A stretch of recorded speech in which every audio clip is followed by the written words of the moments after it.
Bismillahirrahmanirrahim. Assalamualaikum warahmatullahi wabarakatuh.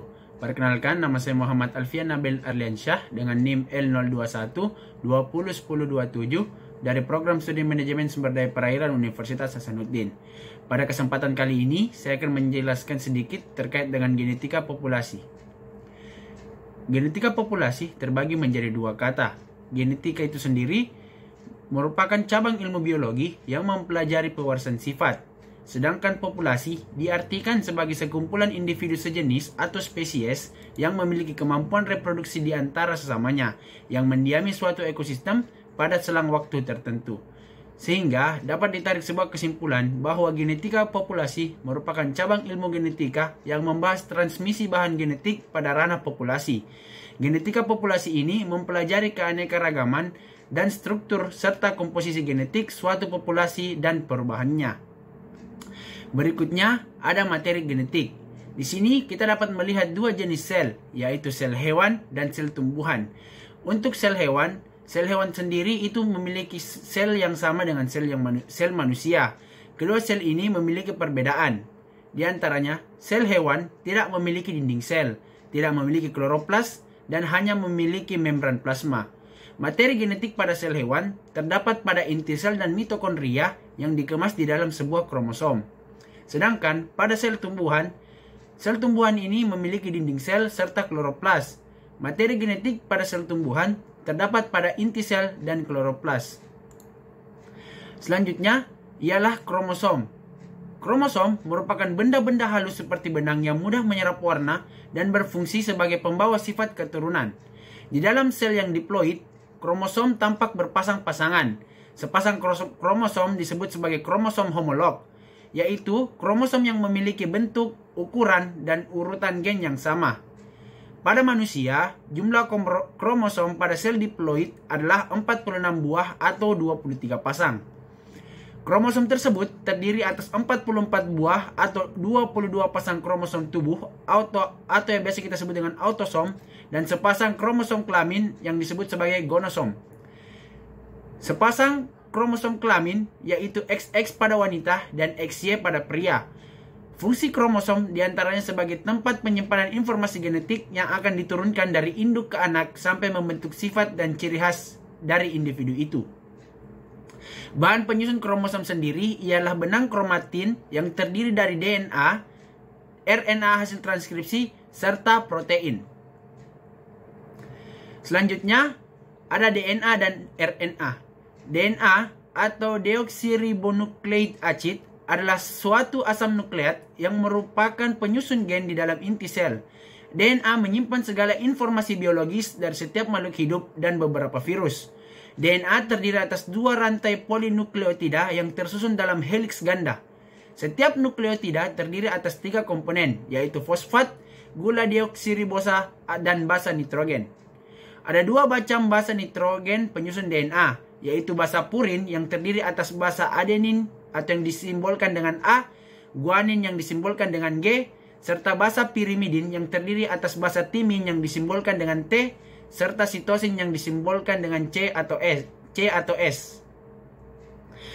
DNA ini saling berikatan pada bagian basa nitrogen yang dihubungkan oleh ikatan hidrogen. Basa nitrogen A berikatan dengan T, sedangkan G berikatan dengan S atau C. Antara A dan T dihubungkan oleh dua ikatan hidrogen, sedangkan antara G dan S atau C dihubungkan oleh ikatan hidrogen. RNA atau ribonukleik acid adalah makromolekul polinukleotida berupa rantai tunggal atau ganda yang tidak terpilin. Rantai pada RNA juga pendek karena dibentuk melalui transkripsi fragmen-fragmen DNA. RNA banyak ditemukan di sitoplasma atau ribosom. Berbeda dengan RNA, keberadaan RNA di dalam sel tidak tetap karena mudah terurai dan harus dibentuk kembali. RNA tersusun dari banyak ribonukleotida, di mana setiap ribonukleotida terdiri atas tiga komponen, yaitu fosfat, gula ribosa, dan basa nitrogen. Basa nitrogen pada RNA terdiri atas basa purin, yaitu adenin yang disimbolkan dengan A, guanin yang disimbolkan dengan G, serta basa pirimidin yaitu urasil yang disimbolkan dengan U, dan sitosin yang disimbolkan dengan S atau C. Keempat basa nitrogen tersebut akan membentuk pasangan A dengan U dan G dengan S. Adenin dan urasil dihubungkan oleh 2 ikatan hidrogen, sedangkan guanin dan sitosin dihubungkan oleh 3 ikatan hidrogen. Ada 3 jenis macam RNA yang masing-masing memiliki fungsi yang berbeda pada saat ekspresi gen atau pada saat proses translasi. mRNA sendiri berfungsi sebagai produk yang akan menghasilkan polipeptida, sedangkan rRNA berfungsi sebagai mesin yang akan membaca mRNA, dan tRNA yang akan berfungsi sebagai alat transportasi mRNA. Selanjutnya kita masuk kepada ekspresi gen. Ekspresi gen adalah proses penentuan sifat dari suatu organisme oleh gen. Suatu sifat yang dipunyai oleh suatu organisme merupakan hasil proses metabolisme yang terjadi di dalam sel. Proses metabolisme dapat berlangsung karena adanya enzim yang berfungsi sebagai katalisator proses biokimia. Enzim dan protein lainnya diterjemahkan dari urutan nukleotida yang ada pada molekul mRNA. Dan mRNA itu sendiri disintetis berdasarkan utas cetakan DNA. Gen tersusun dari molekul DNA, sehingga gen menentukan sifat suatu organisme. Ekspresi gen dilakukan melalui 2 tahap, yaitu transkripsi dan translasi. Transkripsi terjadi di dalam inti sel, sedangkan translasi berlangsung di sitoplasma, sehingga RNA harus dikeluarkan dari inti sel ke sitoplasma. Transkripsi merupakan proses pembentukan molekul RNA dengan menggunakan DNA sebagai cetakannya. Tidak semua bagian DNA akan ditranskripsi, tetapi hanya bagian tertentu. Bagian tertentu tersebut disebut sebagai gen, sedangkan bagian yang tidak ditranskripsi disebut sebagai sekuensi DNA bukan penyandi atau non-coding. Ruas DNA yang akan ditranskripsi dibatasi oleh promotor dan terminator. Hanya 1 dari 2 utas DNA yang akan digunakan sebagai cetakan sintesis RNA. Utas DNA yang digunakan sebagai cetakan bagi sintetis RNA disebut sebagai utas cetakan atau template, sedangkan utas DNA lainnya disebut sebagai utas yang pendamping. Proses transkripsi akan menghasilkan 3 jenis RNA, yaitu RNA duta atau mRNA, RNA transfer atau tRNA, dan RNA ribosomal atau rRNA. Ketiga jenis RNA ini berperan di dalam proses translasi. Hanya mRNA lah yang akan diterjemahkan ke dalam protein. tRNA berperan sebagai molekul pembawa asam amino yang akan dirangkaikan menjadi polipeptida sesuai dengan sandi yang terdapat pada mRNA. rRNA berfungsi sebagai salah satu molekul penyusun ribosom. Pada organisme eukariot terdapat 3 jenis RNA polimerase, yaitu RNA polimerase 1 yang berfungsi untuk mengkatalisis pembentukan rRNA.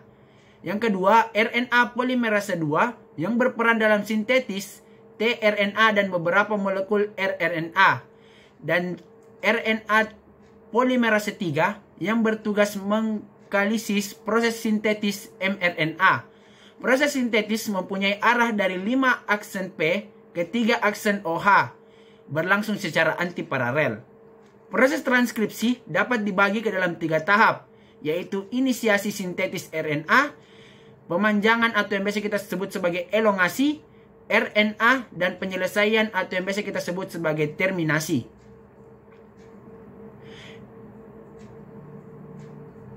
Inisiasi dimulai pada saat RNA polimerase menempel pada molekul DNA utas ganda. Pada daerah penempelan RNA polimerase ini, utas ganda DNA terurai menjadi utas tunggal secara lokal. Nukleotida pertama kemudian ditempatkan di depan utas cetakan, kemudian disintesis nukleotida berikutnya sesuai dengan utas cetakan yang ada di depannya. Promotor adalah situs atau daerah yang dikenali pertama kali oleh RNA polimerase sebagai tempat penempelannya. Tahap kedua yaitu elongasi. Pada proses elongasi, RNA bergerak di sepanjang DNA dan membuka pilihan helix ganda DNA sehingga molekul RNA yang memanjang terbentuk. Proses pemanjangan RNA dilakukan oleh RNA polimerase yang sudah tidak mengandung faktor sigma. Proses ketiga disebut sebagai terminasi. Proses transkripsi akan berlangsung hingga RNA polimerase mentranskripsi sebuah urutan DNA yang disebut sebagai terminator. Ini adalah suatu urutan yang berfungsi sebagai sinyal agar proses transkripsi dihentikan. Setelah untai mRNA benar-benar selesai disintetis, maka transkripsi dihentikan dan mRNA akan terpisah dari cetakan DNA. Salinan mRNA, gen yang baru terbentuk, akan meninggalkan nukleus dan berfungsi sebagai cetak biru untuk sintetis protein selama proses translasi. Sedangkan translasi itu sendiri akan dirangkaikan dengan asam amino lainnya untuk membentuk rantai polipeptida atau protein.